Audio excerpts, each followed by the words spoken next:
Satu hal yang merubah saya ketika berbincang dengan beliau, mungkin Anda juga akan merasakan hal yang sama, bahwa kadang-kadang kita terlalu memuja-muji luar negeri, keindahannya, macam-macam ya. Pokoknya Indonesia serba kalah. Tetapi Buya membuka mata kami berdua saat itu bahwa Indonesia itu jauh lebih cantik, jauh lebih indah. Jadi alangkah bahagianya ketika kalaupun kita akan keluar negeri, menikmati apanya luar negeri, kita harus sudah mengunjungi tempat-tempat terbaik di Indonesia dulu. Niscaya kita akan bersyukur, bangga sebagai bangsa Indonesia yang tidak hanya dikenal dengan keberagamannya, dengan toleransinya, tetapi juga keindahan lokasi wisata atau tempat-tempat eksotis yang ada di bumi pertiwi Indonesia.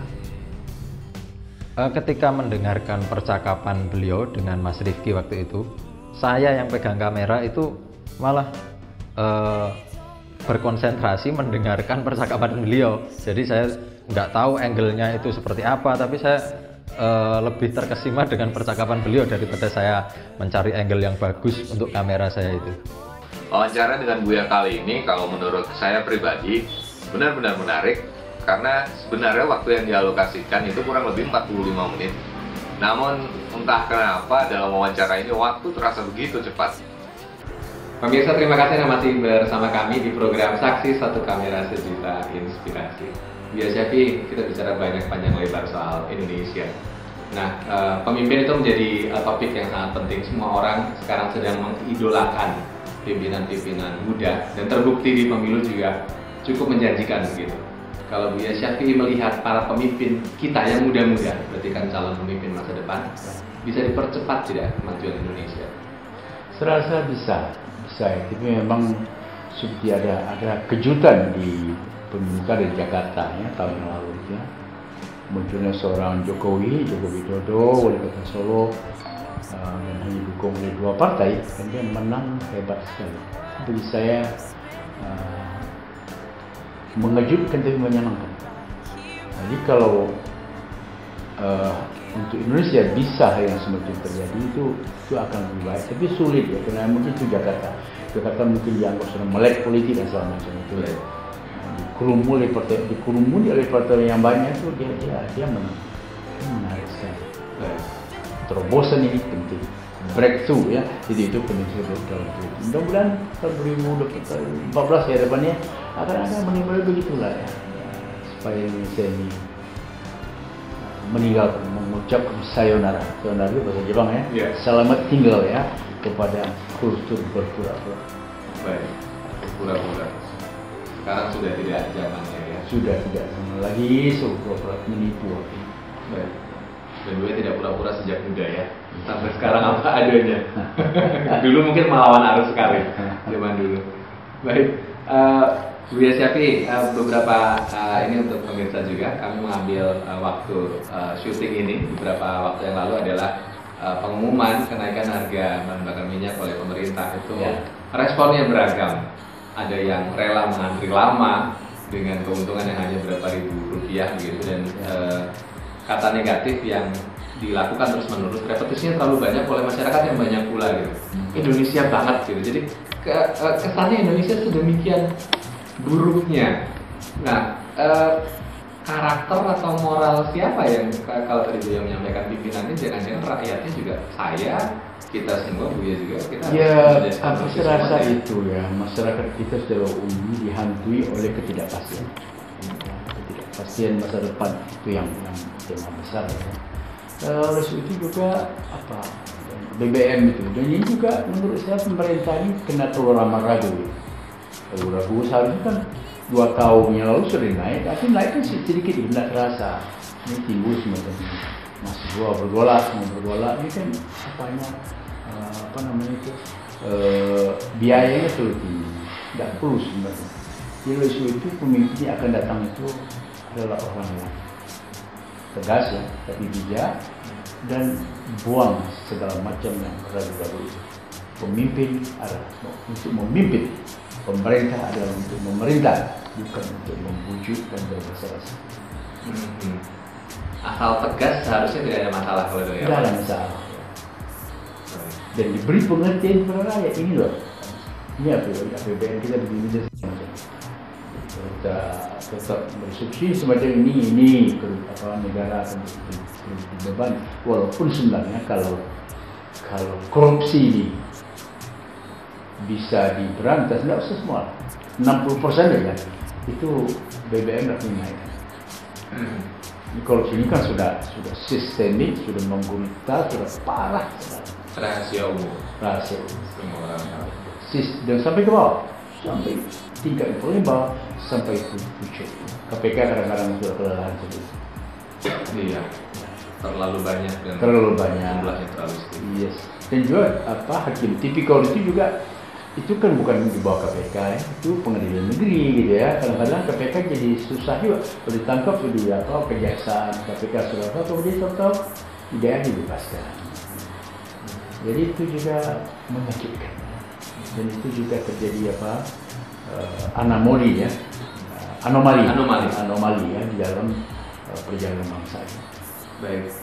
Buya Syafi'i sebagai orang biasa, apakah cukup dengan kita melakukan yang terbaik yang kita bisa saja? Artinya kalau kita jujur, anak istri jujur, itu kita sudah berkontribusi. Oh, sekarang nggak cukup. Kita kalau harus speak up, berteriak ya untuk bangsa ini, untuk secara keseluruhan, tapi dengan argumen yang kokoh, dengan niat yang tulus, dan dengan sikap yang tulus. Terasa dan bangsa yang pasti menang. Saya percaya.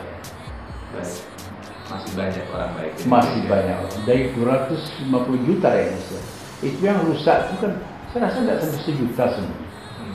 Tapi yang 1 juta ini menguasai segala-galanya gitu ya. Apalagi di bidang politik kekuasaan, apalagi di bidang perusahaan misalnya.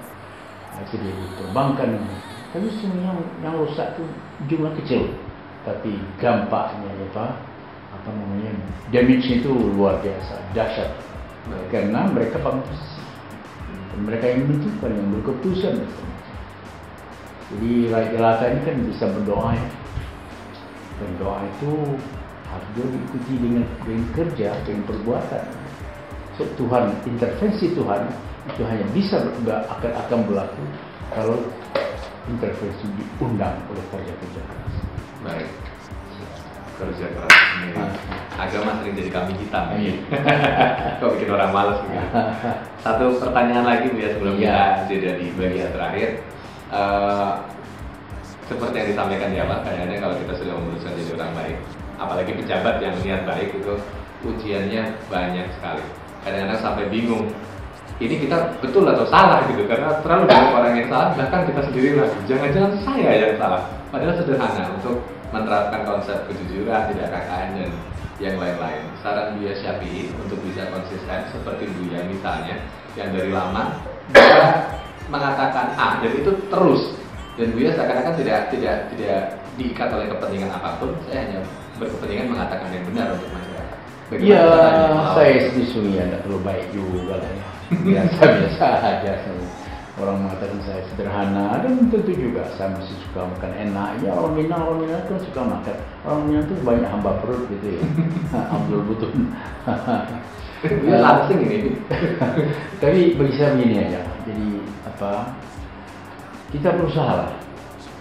Kebaikan itu mungkin jauh di sana ya. Tapi dinamika, gerak dinamis ke arah yang baik itu sudah kebaikan. Dan kita jangan lupa itu. Jadi kalau itu tanya hati nurani. Hati nurani tidak pernah bohong. Jadi kita harus selalu berkonsultasi dengan hati nurani kita. Apakah kita ini melakukan baik atau tidak? Itu pasti tahu. Selama hati nurani itu belum dicemari oleh pragmatisme konyol ya, oleh kolok yang biasa membutakan hati, membutakan mata ya. Dan itu yang harus kita lakukan. Baik. Dan Buya Syafi'i untuk membuat kita yakin bahwa misalnya kejujuran saja, misalnya kita harus menghadapi banyak hal-hal yang buruk, pahit bahkan, tetapi endingnya pasti bagus. Ya. Buya sudah mengalami sendiri dalam perjalanan hampir 80 tahun ini. Iyalah ya, saya kan PNS juga, dosen di Karangmalang, di IKIP, UND ya. Saya pernah berseberang dari rektornya gitu ya, dan dipaksa kita harus seragam-seragam. Saya lawan dan saya berhasil. dan saya juga naik pangkat terus saja dan saya hadapi. Iya. Dengan tenang saya hadapi. Pernah di mau yang kecil ya, kecil ya. Pernah saya DP3 kan namanya DP3 saya untuk kelulusan baik kan ya. Iya. Saya datang. Apa salah yang ada? Karena saya tidak seragam itu antara ini. Saya katakan tekan 2 hari begitu ya. Begitu aja. Itu pengalaman kecil ya. Iya. Dan yang lain kan banyak sekali semua dalam hidup ini yang ternyata ketika dia pengalaman itu Tuhan sebenarnya tidak netral dalam saya, dia berpihak. Oh iya, Tuhan tidak netral. Ini Tidak menarik. netral, dia berpihak maksudnya. Oh iya. Di natakau dalam agama itu ya. Iya. Tabah, takwa, muhsinin dan semacamnya. Itu, jadi kita percaya kepada itu. Percaya dan mengalami dan hasilnya Iya. sesuai sampai hari ini. Ya tidak selalu berhasil juga, tapi Banyak berhasilnya. Iya, begini. Jadi ada suatu filosofi sederhana yang saya katakan, jangan pernah percaya kepada kegagalan. Jangan pernah percaya kepada Kegagalan. Mungkin di 9% tidak sih. Jadi pokoknya jangan dianggap apa hidup itu sudah buntu. Ini sudah jalan. Jangan. Cara saya, ya. Luar biasa. Satu segmen terakhir. Buya, setelah pesan-pesan berikut ini hanya di program Saksi Satu Kamera Sejuta Inspirasi. And chase after girls. I kick it with who I wanted, and I never get confronted.